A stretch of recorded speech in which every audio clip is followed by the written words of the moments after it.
We've all gone on bad dates, right? I remember a date in particular where in the middle of it, I choked on a mozzarella stick right in front of her. How awful is that? Those things are fiery and hot inside, okay? Hot liquid cheese running down. Oh my God, my throat, I was dying. It was so embarrassing.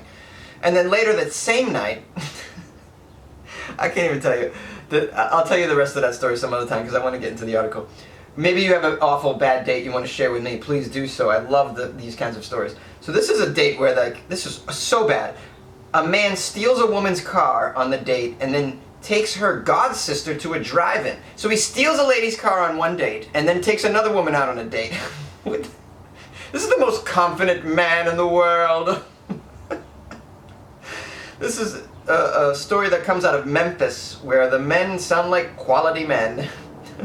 A Memphis woman has a doozy of a terrible date story. Are you really using doozy anymore? I mean, who wrote this article? A 90-year-old? A man stole her car while they were out on a date, and then he used it to take out her godsister. Faith Pugh says a man she knew from high school asked her out to dinner, then showed up for their date without a car. So they took her Volvo to dinner.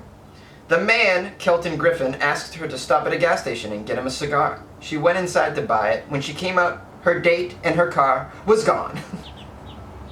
I love how he did it in the first 10 minutes of the date. He didn't even wait for dinner. He's like, hell with it. I got the car. Hey, why don't you go in and get me a stogie there, baby? Yeah, I like smoking stogies, because this is 1930.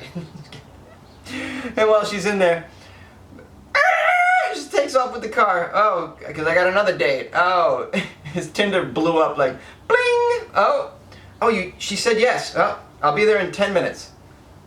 Unbelievable. Unbelievable. Now, Pugh's mother picked her up, and they used GPS to track her car. They followed the car signal to a drive-in movie theater where the woman says she found her car and the guy with her godsister on a date. Now, is this a small town? I mean, is there just no people to date that you have to date within a family? I mean, this is crazy. It's like, what are the chances of it being her godsister? This guy must have known the family members. Either way, this guy is like so bold. So bold! Hey, you know what, guys? And if you ever think that you've been on a bad day, just think about this poor lady. Her car was stolen in the middle of it wasn't even in the middle of the date. It hadn't even begun. The poor thing was buying him something, and he took advantage of the moment and stole her goddamn car. Oh, man. Hey, look, you know what? It should have raised alarms when the dude hitchhiked to her house from the get-go. How'd she get here? Yeah, I don't have a car. I just hitchhiked over here. What's that on your ankle? Oh, it's an ankle bracelet. I'm not supposed to leave the county. Hey, let's go to the gas station so you can pick me up a cigar. I need to roll this blunt really quickly. And then... Well, he was arrested on the spot for car theft and probably didn't give a shit. He actually stole the police car on the way to the station and picked up another Tinder date and took her out. So I want to tell you the rest of that date story. I was 16 years old at this date, and I had my driver's permit, but not my license. And when you have your driver's permit, you're not allowed to drive after a certain hour. I don't know if it's sundown or 9 p.m. or 10 p.m., but something like that.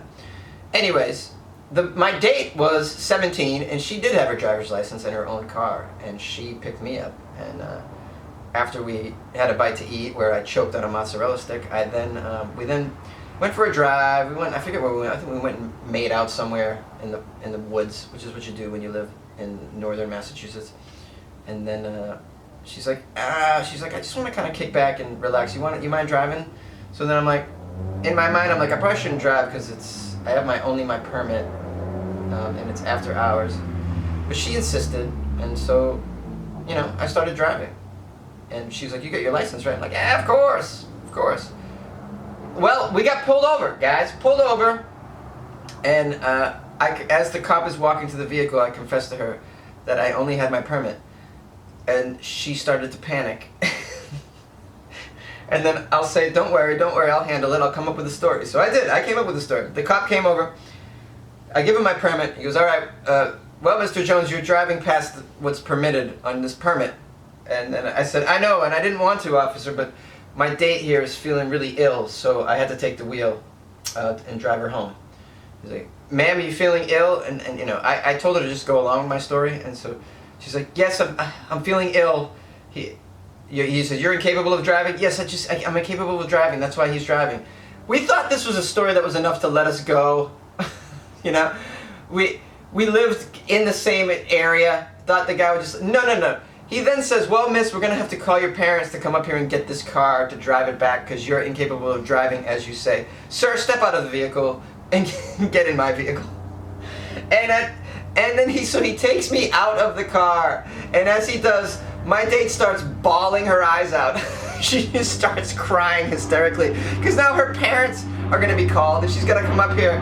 They gotta come up here and drive the car back, and it's just gonna be a whole goddamn fiasco. And my plan was so bad. I should have just bit the bullet and told him, like, yeah, I'm not supposed to be driving. Arrest me, fine me, whatever it is, and that would have been that. But I didn't want the night to end, guys. Instead, it did end. It ended with me getting a fine and getting in trouble. I can't remember what it really happened as far as my punishment goes. But I can tell you right now, I never went out with her again. She wasn't. And I did get to meet her parents that night, and they were not pleased with me. That goes without saying. Hey, maybe you got a shitty date story. Why don't you call and tell it to me? Try and keep it under 2 minutes if you can. And if you do, and it's great, I'll publish it. My number is 646-450-2012. My email is funnyjones@gmail.com. You can DM me at funnyjones on Twitter and Instagram. And you know, on Facebook, it's Comedian Jonesy.